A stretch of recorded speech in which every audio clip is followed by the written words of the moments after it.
In this video, we're going to demonstrate a tool that helps you format contact information so contacts will be grouped together in the correct households during the Salesforce NPSP Data Import process. This tool copies data from one tab in an Excel spreadsheet to another, formatting the contacts for the NPSP Data Import process. The Data Importer is a powerful tool that automatically creates records in multiple objects according to NPSP's data model. It uses temporary records in an object called NPSP Data Import. Data import records are imported from an Excel spreadsheet, formatted according to the NPSP import template. Data from the primary contact for each household is entered in a set of fields labeled as Contact 1, with data for additional household members in fields labeled as Contact 2. Data from legacy systems or external spreadsheets is usually provided with one contact per row. To put Contact 1 and Contact 2 fields in the same row, we created a macro-enabled Excel spreadsheet that can copy data from the original format into the NPSP import template format. The spreadsheet uses three tabs, one for the source data, one for the output data, and on the Instructions tab, you specify your desired configuration and run the program. In the Instructions tab, we enter information that describes our input data. We enter a household identifier field and a primary contact indicator field. Let's see what those are. In this small sample data set, we can see that each row contains fields for one contact. In order to group contacts into households, it is necessary that they have some kind of identifier field in common. In this sample, there is a family ID field, and we can see that there are 4 members of the Brown family with the same family ID and 2 members of the Callahan family with the same family ID.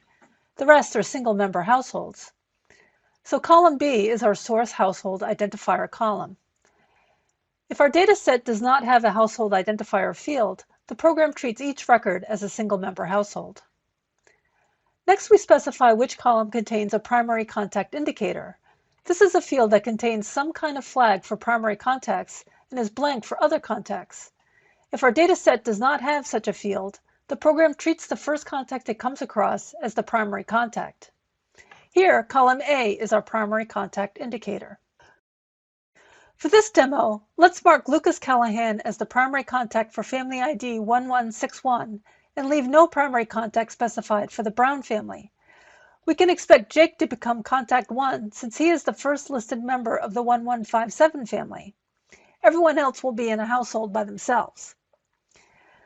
Back in the Instructions tab, the rest of the configuration rows are a map of the field names that will become the column headers in our output file, and therefore the labels that will be used either by Data Loader or the Data Import Wizard.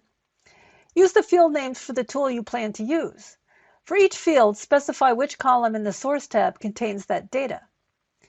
Then specify whether the value should be copied from the primary contact for Contact 1 fields or from the non-primary contact for Contact 2 fields.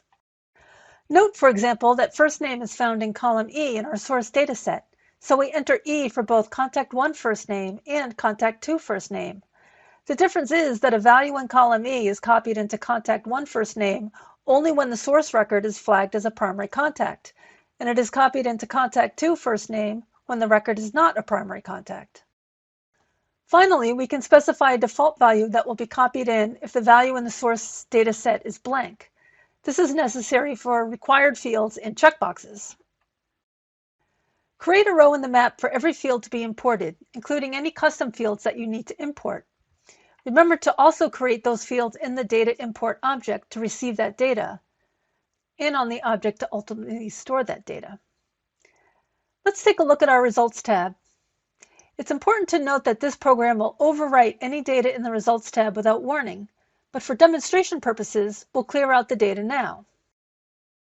Once the configuration information is correct and our source and target tabs are ready, all we need to do is press this button that says Format Source Data. And, as we can see, the data has been rearranged into NPSP Data Import format on the Output Data tab.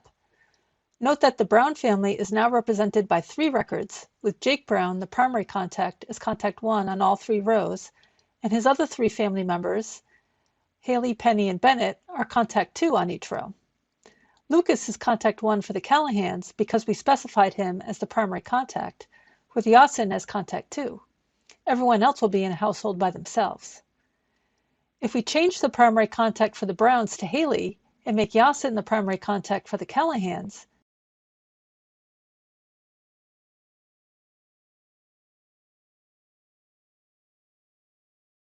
and run the program again, we can see that the Results tab has been overwritten with the newly formatted data, with Haley as contact 1 for the Browns and Yasin as contact 1 for the Callahans.